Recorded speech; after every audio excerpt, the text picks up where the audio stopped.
Welcome to Whiteboard Wednesday. I'm Tripp Johnson, CEO of Greenhill.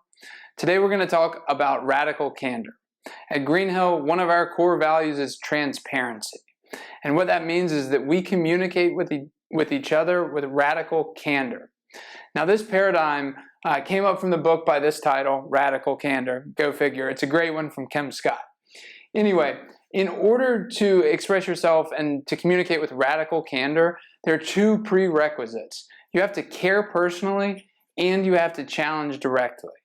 Caring personally means that the people you're talking to know that you have their best interests at heart, that you really care about who they are, what their goals are, etc. And challenging directly means that you can have those difficult conversations. You can call a spade, and you can say things aren't going well when they're not going well. Now, the magic is that a lot of growth can happen when you're in this radical candor style of communicating, because people get the feedback they need to grow, but they're also not overwhelmed and their ego doesn't kick in and make them defensive because they know that you care personally and you wouldn't be giving that feedback unless you did.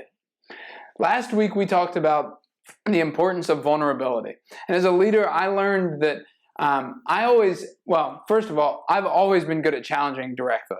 Very easy for me to try and be objective, but that doesn't always mean it comes across the best. For far too long, people didn't know that I cared personally. I thought it was obvious. I make all of my decisions based on what's in the best interests of our team, but just because I know that doesn't mean that that's how it's perceived. And perception is reality in this. So you have to make sure as a leader that everyone on your team knows that you care personally.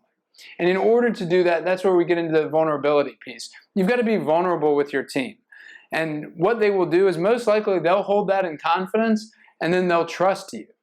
And you've got to take a big step back sometimes. If you're a type A, driven, ambitious person, you like to move fast and break things. And so it's probably natural for you to challenge people directly. But before you can do that and have a good, healthy culture and environment, you've really got to make sure that it's been established that you care personally.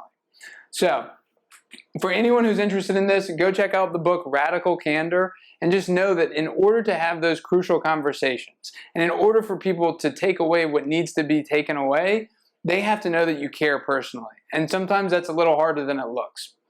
Anyway, thanks a lot for tuning in. We'll see you next week.